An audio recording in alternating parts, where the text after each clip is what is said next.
오랜 기간 동안 인류와 함께온 동물인 쥐. 고대시대 때부터 인간이 사는 곳엔 항상 쥐가 있었고 다른 동물보다 개체수가 훨씬 많기에 수천 년 전 쥐의 유해는 생각보다 많이 발견됩니다. 이러한 특징 때문에 쥐를 유전적으로 분석하여 고대 인류의 이동 경로와 인구수를 추정하는 연구가 진행되었습니다. 동아시아 쪽의 연구 결과는 2020년에, 유럽 쪽의 연구 결과는 2022년에 발표되었는데 이번 영상에선 우선 유럽 쪽 연구 결과부터 말씀드리도록 하겠습니다. 쥐 소개. 인류가 수렵 채집을 하던 시기엔 좋은 단백질원이었던 쥐는 인류가 정착하여 농사를 짓자 인류와 함께 생활하기 시작했고 그때부터 식량을 축내고 질병을 일으키면서 인류의 적이 되었습니다. 쥐는 원래 동남아시아에서만 살았던 동물로 인간과 함께 생활하는 쥐는 크게 곰쥐, 생쥐, 집쥐 세 가지 종이 있습니다. 이 중에서 곰쥐, 생쥐와 집쥐는 약 200만 년 전에, 곰쥐와 생쥐는 약 10만 년 전에 분기되었습니다. 2017년 20개 이상의 연구기관이 공동으로 진행한 쥐 DNA 분석으로 인해 동남아시아에서 살던 쥐가 20만 년 전에 동북아시아로, 약 4,000년 전에 중동으로, 2,600년 전에 아프리카로 퍼져나갔다는 사실이 밝혀졌습니다. 쥐는 서식한 것만 좋다면 엄청난 개체수로 증식하며 이러한 폭발적인 번식력, 짧은 세대수 덕분에 개체수가 많더라도 단일 혈통을 지닌 경우가 대부분이고 이러한 점들은 유전적 분석을 하기에 좋은 조건이라고 연구진은 말합니다.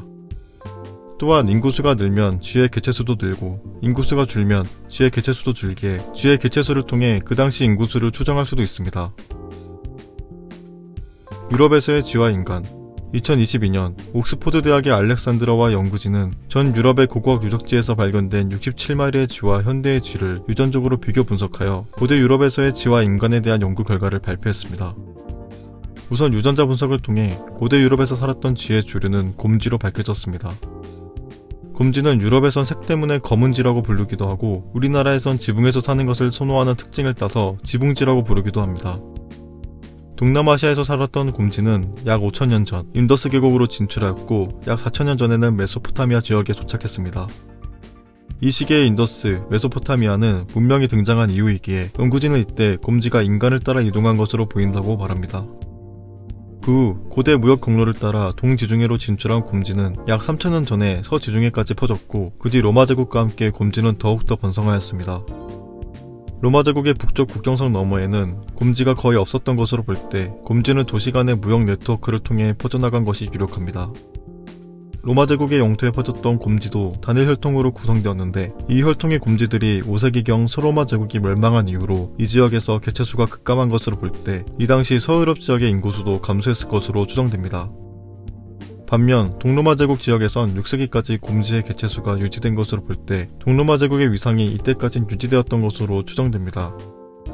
하지만 역설적으로 6세기까지 동로마 제국에서 번성했던 곰쥐로 인해 흑사병이 발병하였고 이로 인해 동로마 제국의 인구수는 급감하였으며 인구수가 줄어들자 곰쥐의 개체수도 감소하였습니다.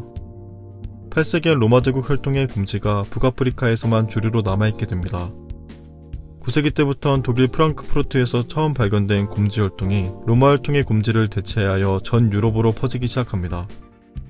연구진은 이 독일 혈통의 곰쥐가 고립된 환경으로 인해 로마 혈통의 곰쥐에서 파생되었다는 사실을 밝혀냈는데 이는 소수의 개체들이 새로운 곳으로 이주하였을 때 고립된 환경 등의 영향으로 근친교배가 자주 이루어져 기존의 유전자 빈도와 전혀 다른 유전자 풀이 형성되는 창시자 효과 때문인 것으로 추정됩니다. 독일 혈통 곰쥐의 유럽 진출 시기는 공교롭게도 소로마 제국 멸망 이후 게르만족의 유럽 진출 시기가 겹치며 연구진은 이 곰쥐 혈통이 게르만족을 따라 이동한 것으로 추정합니다. 14세기 즈음엔 이 곰쥐들이 북유럽을 포함한 유럽 전 지역에 퍼졌고 18세기까지 개체수가 늘면서 번성했습니다. 연구진은 14세기 이후에는 로마 혈통의 곰쥐가 사라졌다고 생각했으나 14세기 이후 전 유럽에 퍼진 곰쥐를 유전적으로 분석한 결과 독일 혈통의 곰쥐가 주류이긴 하지만 기존 로마 혈통의 곰쥐도 유전적으로 유의미한 영향을 끼쳤다는 사실이 밝혀졌습니다. 이는 소로마 멸망 이후 로마 혈통 곰쥐의 개체수가 감소하긴 했지만 남아있던 소수의 개체가 독일 혈통의 곰쥐와 교배하였고 이 후손들이 전 유럽에 퍼졌다는 뜻으로 고고학 유적지에서 발견된 곰쥐 유골수로 볼 때 이 소수의 로마 혈통 곰쥐는 이베리아 반도에 생존했었을 확률이 높습니다. 연구진은 이를 통해 소로마 제국의 주민들이 자연스럽게 게르만 왕국에 흡수되었을 것으로 추정합니다. 하지만 8세기에 이베리아 반도를 지배했던 이슬람 제국의 영향으로 북아프리카에 남아있던 로마 제국 혈통의 곰지들이 이베리아 반도로 유입되어 유럽에서의 로마 제국 혈통 곰지가 유지되었을 확률도 있기에 확실한 분석을 위해 추가 연구를 진행할 것이라고 말했습니다. 18세기 이후엔 아시아에서 유입된 집쥐와의 경쟁에 밀려 곰지의 개체수는 감소하기 시작했고 현재 전 유럽에서 발견되는 주류 지종은 집쥐이며 심지어 북유럽에선 곰지가 사라진 상태입니다. 이번 연구는 개인적으로 쥐와 고대 인류의 역사를 함께 분석하려는 시도가 흥미로웠습니다. 농업혁명 이후 쥐는 항상 인류와 함께 이동해왔기에 이러한 연구가 가능했던 것으로 보입니다. 향후 연구 결과를 통해 소로마 멸망 이후에도 로마 혈통의 곰지가 유럽에서 생존할 수 있었던 이유가 밝혀지면 당시 유럽에서의 이슬람 제국의 영향이 얼마나 컸었는지 알 수 있을 것 같기에 후속 연구 결과가 기다려집니다. 다음 영상은 동아시아에서의 쥐와 고대 인류에 대해 말씀드리겠습니다. 영상 재밌게 보셨다면 좋아요와 구독, 알림 설정 부탁드리며 더 재미있는 영상으로 찾아뵙겠습니다. 감사합니다.